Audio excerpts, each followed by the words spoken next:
Ferrari thought they had survived Miami, but hours later, the FIA dropped a decision so brutal it erased Leclerc's race in seconds and exposed a weakness that could cost them the entire season. 20 seconds. That's all it took to turn a solid finish into a hidden disaster, to drop positions, lose points, and send a message to every team on the grid. But here's what makes this even worse. This wasn't a mistake in the middle of the race. It happened on the final lap, under pressure, in changing conditions, when everything was already on the line, and the FIA didn't hesitate. They went all in. What they saw, what Leclerc actually did in those last moments, and why this penalty changes far more than just Miami is something almost nobody fully understands yet. And once you see it, Ferrari's situation looks a lot more fragile than it seems. Subscribe now, because this story only gets bigger from here. At first, nothing about Leclerc's race felt like a disaster.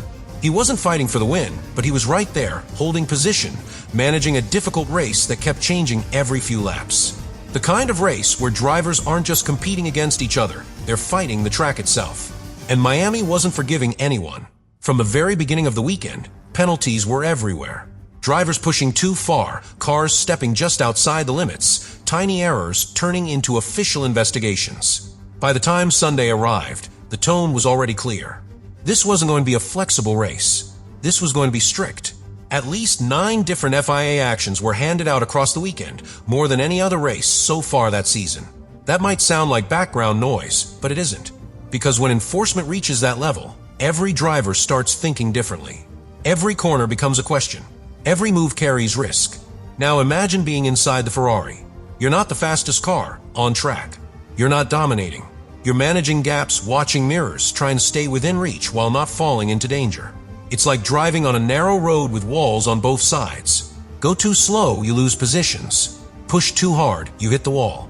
And Leclerc was right in that space. But here's where it starts to shift. Ferrari didn't arrive in Miami with full confidence. The sprint format limited practice to just one real session, meaning teams had almost no time to truly understand where the limits were.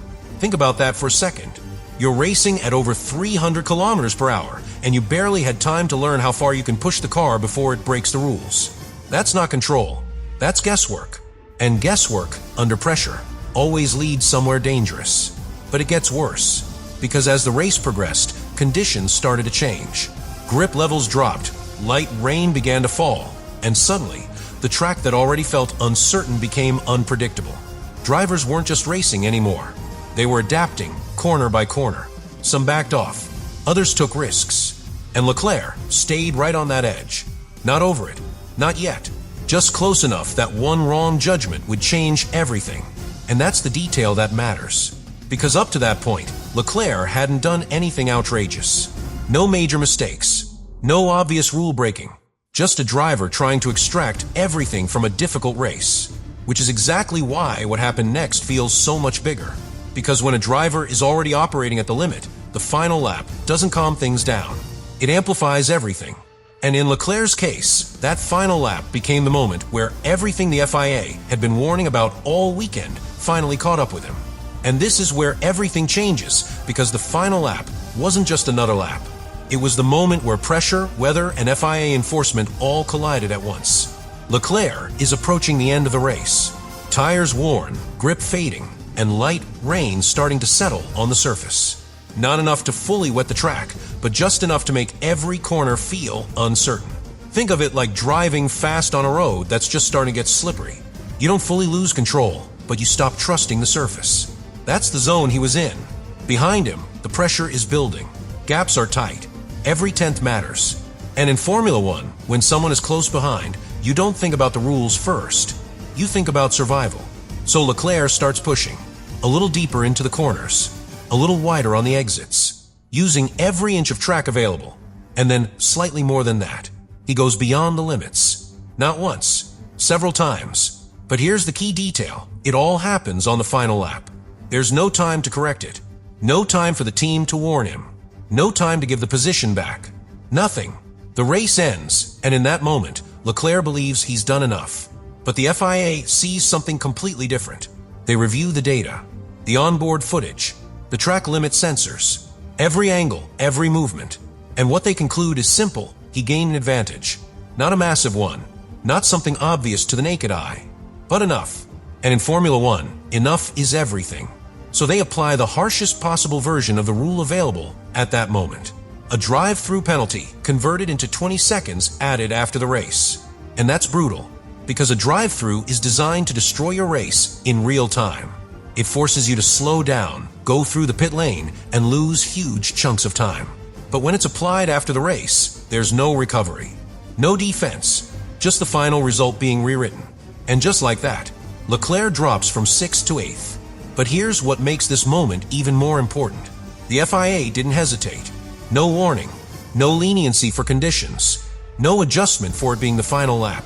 They went straight to maximum punishment. And that sends a message far bigger than this one incident. Because if this is how strictly track limits are going to be enforced, especially under pressure, especially in changing conditions, then every driver on the grid just learned something. There is no margin, not anymore. And Ferrari might be the team most exposed to that reality. And this is where the reaction starts to ripple across the paddock, because what happened to Leclerc didn't stay isolated. Teams noticed, drivers noticed, and more importantly, Ferrari noticed, because this wasn't just a penalty. This was a warning. Look at how the FIA treated similar situations during that same weekend. Verstappen crosses the pit exit line by the smallest possible margin, just a fraction of a tire, and still gets penalized. No debate, no hesitation. That tells you everything about the environment.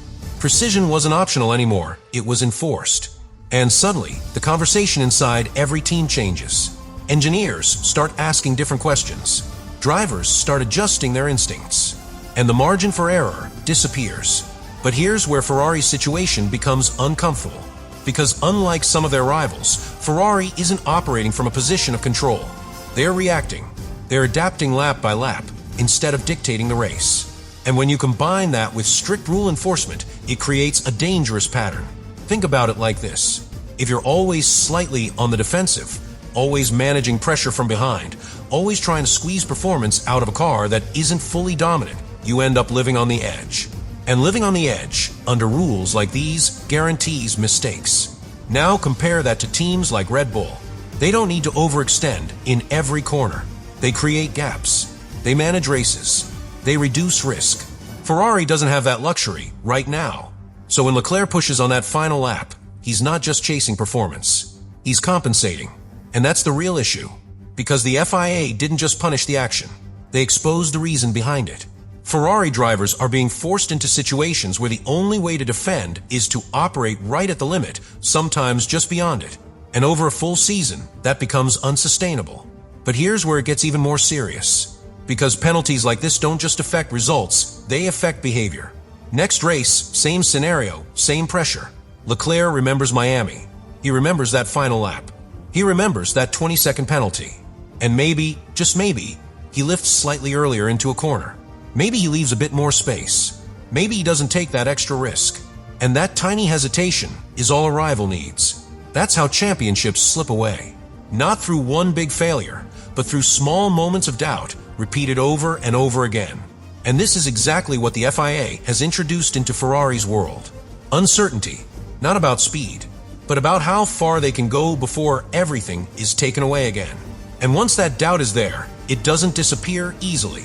It grows. It follows you into every battle, every late-breaking move, every defensive line. And that's why what happened in Miami doesn't end in Miami. Because the real consequence isn't the positions Leclerc lost. It's the confidence Ferrari might be starting to lose when it matters most. And now we reach the part that truly changes everything. Because what happened in Miami doesn't stay on the track, it follows Ferrari into every race that comes next. Because this wasn't just a strict decision. It was a shift in how races are controlled. Up to this point, many teams treated track limits like a gray area. Something you could flirt with, something you could manage, something you could occasionally get away with under pressure. Miami destroyed that idea. The FIA made it clear, if you cross the line and gain even the smallest advantage, it will be punished. No matter when it happens, no matter the conditions. And that creates a completely different championship. Because now, it's not just about who is fastest. It's about who is cleanest. And that sounds simple, but it isn't. Think about a driver defending position in the final laps. Tires are gone, grip is unpredictable, someone is right behind, and every instinct tells you to push just a little more. Now add one more thought in your head. If you go too far, even once your entire race could disappear hours later. That changes how you drive. It forces hesitation into moments that used to be instinct. And over a season, hesitation is expensive. But here's where Ferrari's problem becomes even more serious. Because their current performance doesn't allow them to play it safe. They don't have the pace to comfortably control races from the front. They're often in battles, often under pressure, often needing to extract everything from every lap. Which means they are the team most exposed to this new level of enforcement. Every fight becomes a risk. Every defense becomes a calculation. Every late move becomes a potential penalty. And that builds something dangerous over time. Not just pressure, but accumulation. Because penalties don't exist in isolation. Lose 2 positions here. Miss points there. Make one conservative decision in the next race. Then another. And suddenly, over 5 or 6 races, the damage is massive. Not because of one big failure, but because of constant small losses. That's how seasons collapse without anyone noticing at first. And Miami might be the starting point. But there's another layer to this, one that goes beyond Ferrari. Other teams are watching. Carefully. They now know that if they keep the pressure high, if they stay close, if they force Ferrari into defensive situations, mistakes are likely. Not mechanical mistakes. Not strategic mistakes. Driving mistakes under pressure. And now those mistakes come with severe consequences. So the strategy becomes simple. You don't need to overtake immediately. You just need to stay close enough, long enough. And eventually, the penalty will come. That's the new weapon. And Ferrari just showed they're vulnerable to it. So when you look at that 20-second penalty again, it stops being just a number. It becomes a signal. A signal that the margins are gone. A signal that Ferrari is operating too close to the edge. And a signal that the rest of the grid now knows exactly how to attack them. Because in this version of Formula One, speed alone isn't enough anymore. Control is everything. And right now, Ferrari doesn't fully have it.